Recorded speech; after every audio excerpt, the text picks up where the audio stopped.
முதல் வாசகம். நாங்களும் அவருக்கு ஊழியம் புரிவோம், ஏனெனில் அவரே எங்கள் கடவுள். யோசுவா நூலிலிருந்து வாசகம்.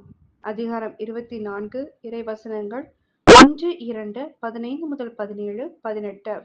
அந்நாட்களில் செக்கேமில் யோசுவா இஸ்ரேலின் எல்லா குலங்களையும் ஒன்று கூட்டினார். இஸ்ரேலின் முதியோர்களையும் தலைவர்களையும் நடுவர்களையும் அதிகாரிகளையும் அழைத்தார். அவர்கள் கடவுள் முன்னிலையில் ஒன்று கூடினர். யோசுவா எல்லா மக்களுக்கும் கூறியது: ஆண்டவருக்கு ஊழியம் புரிவது தீயது என்று உங்கள் பார்வைக்கு தோன்றினால், உங்கள் மூதாதையர் நதிக்கு அப்பால் பணிந்து வந்த தெய்வங்களுக்கோ, உங்கள் நாட்டில் உங்களுடன் வாழும் எமோரியரின் தெய்வங்களுக்கோ இவர்களுள் யாருக்கு ஊழியம் செய்வீர்கள் என்பதை நீங்களே இப்போது முடிவு செய்யுங்கள். ஆனால் நானும் என் வீட்டாரும் ஆண்டவருக்கே ஊழியம் செய்வோம். மக்கள் மறுமொழியாக, ஆண்டவரை கைவிட்டு வேற்று தெய்வங்களை வணங்குவது எங்களிடத்தே அறவே நிகழாதிருப்பதாக. ஏனெனில் எங்கள் கடவுளாகிய ஆண்டவர் எங்களையும் எங்கள் மூதாதையரையும் அடிமைத்தன வீடாகிய எகிப்து நாட்டிலிருந்து வெளியே கொண்டு வந்தார். எங்கள் கண்முன் இப்பெரிய அடையாளங்களை செய்தார். நாங்கள் நடந்து வந்த எல்லா வழிகளிலும் நாங்கள் கடந்து வந்த மக்களிடையேலும் எங்களை காத்தருளினார். நாங்களும் ஆண்டவருக்கு ஊழியம் புரிவோம், ஏனெனில் அவரே எங்கள் கடவுள் என்றனர். இது ஆண்டவரின் அருள்வாக்கு. இறைவா உமக்கு நன்றி. இரண்டாம் வாசகம். திருமணத்தில் அடங்கியுள்ள மறைபொருள் பெரிது. இது திருச்சபைக்கும் கிறிஸ்துவுக்கும் பொருந்தும். திருத்துதர் பவுல் எபேசியருக்கு எழுதிய திருமுகத்திலிருந்து வாசகம். அதிகாரம் 5, இறைவசனங்கள் 21 முதல் 32. சகோதர சகோதரிகளே, கிறிஸ்துவுக்கு அஞ்சி ஒருவருக்கொருவர் பணிந்திருங்கள். திருமணமான பெண்களே, ஆண்டவருக்கு பணிந்திருப்பது போல உங்கள் கணவருக்கு நீங்கள் பணிந்திருங்கள். ஏனெனில் கிறிஸ்து திருச்சபைக்கு தலையாயிருப்பது போல கணவர் மனைவிக்கு தலைவாயிருக்கிறார். கிறிஸ்துவே திருச்சபையாகிய உடலின் மீட்பர். திருச்சபை கிறிஸ்துவுக்கு பணிந்திருப்பது போல மனைவியரும் தங்கள் கணவருக்கு அனைத்திலும் பணிந்திருக்க வேண்டும்.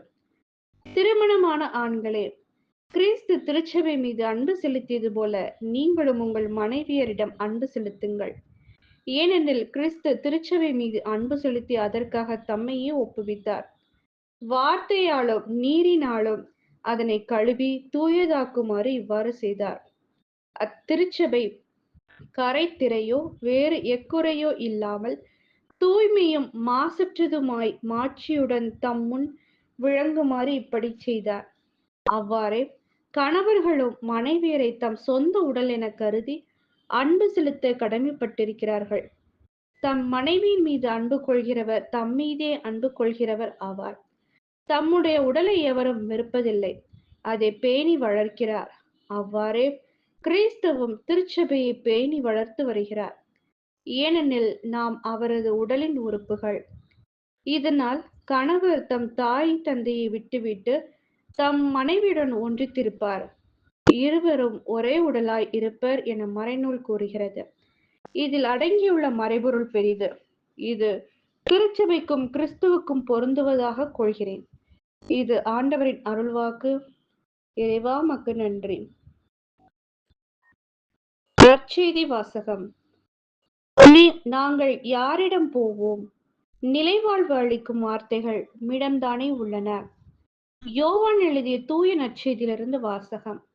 அதிகாரம் 6, இறைவசனங்கள் 60 முதல் 69. அக்காலத்தில் இயேசு சொல்வதை கேட்டு அவருடைய சீடர் பலர், இதை ஏற்றுக்கொள்வது மிக கடினம், இப்பேச்சை இன்னும் கேட்டுக்கொண்டிருக்க முடியுமா என்று பேசிக்கொண்டனர். இது பற்றி தம் சீடர் முணுமுணுப்பதை இயேசு உணர்ந்து அவர்களிடம், நீங்கள் நம்புவதற்கு இது தடையாய் இருக்கிறதா?